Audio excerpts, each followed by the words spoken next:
if you polled a lot of the attendees on the way in, you said, where are the Bucs going, offense or defense? I would probably guess at least 80% were going to say defense. And this is what happened when the Bucs made their selection. The Tampa Bay Buccaneers select Emeka Egbuka.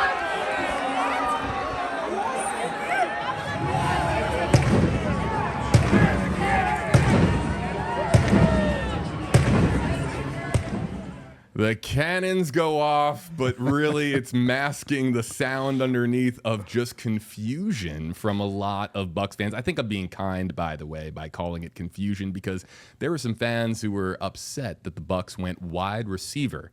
But then as the hours went on, and more people wrapped their brains around it and realized who's in the wide receiver room now, Rondé. Yes. The pick began to make sense. So let's start with this question for you. Your initial gut reaction. They announce Emeka Egbuka, wide receiver, Ohio State, and your thoughts go where? Well, so I was there, and I was sitting on the stage right before the pick came out because I had some interactions with the Bucs contingent that was on the in the crowd right in front of the stage. Actually, they had prime position. I don't know how the Bucs got prime position. Maybe because I was up there hosting the event, but they were front stage, right, and got to go down there, interacted with them a little bit. To a person. Everybody said defense. They wanted an edge rusher, whoever it was. They wanted a corner, whoever it was. And I can't say that I was going to disagree with them. I went into this draft thinking that the Bucs were looking for a linebacker first. Actually, the guy that I predicted the Bucs were going to pick at linebacker, Carson Schweisinger, went at the top of the second round. He was the first pick in the second round.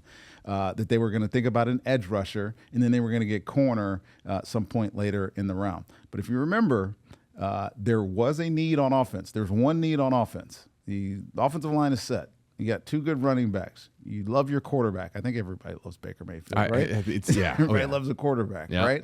The one position where there could be a need. And it's one of the positions, JB, when I think about football, that you can't have enough of them.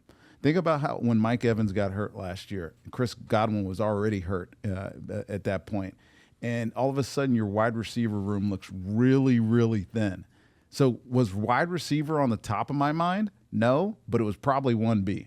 And I'm not saying that I knew that they were going to make this pick. I didn't. I hadn't talked to Jason the 2 days prior to the draft. Yeah, okay. We're supposed to believe that? I mean, come on. Look, but it makes sense why they went with this pick. And I'll tell you why. Okay. This draft, and let's just start particularly about this draft, and I mean the quality of this draft, the type of players. Jason Light was on this show last week when we initiated this beautiful podcast and the beautiful stream sitter here at WFLA, and he said the value from picks about middle of the draft, so like 12 to 15, all the way down probably to the end of the second round were the same. So what that means is when we grade players, when scouts grade players, when GMs look at the grades on players, it's a numerical number. Let's say 8 is the top. Let's say 4 is a guy that's you don't even think about bringing in.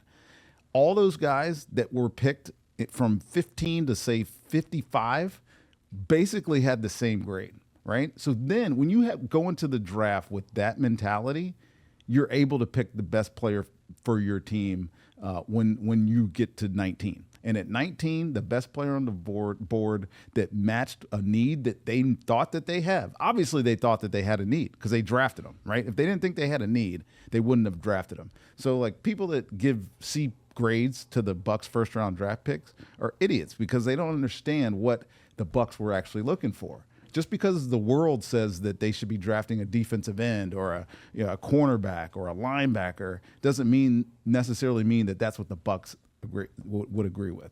And so when Emeka Egbuka was on the clock, or when they were on the clock and Emeka Egbuka was there, Matthew Golden was also there, who, JB, if you remember, was a guy that I thought they were going for with that pick if they picked a wide receiver. They said, this is absolutely the guy that we want on our team. And why do you do that? First of all, you have Mike Evans, who's on the last year of his contract. He's going into his 12th football year, right? It's not like he's not young, right? He's still very productive. The 11,000-yard seasons speaks to the production that he still has. It still doesn't defeat the fact that he's 31 years old. And could drop to a hammy at any Right. point for a few weeks. Exactly. I mean, that's realistic. You have McMillan, who you drafted last year. He's been somewhat of he was a late riser at the end of his rookie year, right? He had a great 5-game stretch to end his rookie career, or end his rookie year. Chris Godwin was hurt all of last year, for the most part, all of last year. You have Sterling Shepard, you have Trey Palmer, you have a litany of guys that are not the quality of player that Emeka Egbuka is. And so you take this guy because you see a gap in your wide receiver room, and they fixed it. And I think it's a great pick. Now, am I going to give it an A+? Probably not, just because it doesn't really feel like the Cinderella pick, if you will.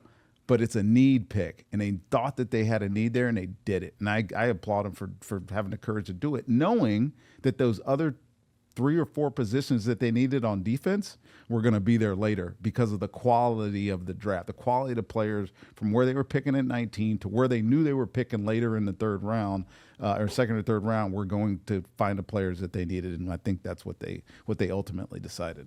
Watch Rondé's post-draft special, available now on all WFLA streaming platforms or wherever you get your podcasts.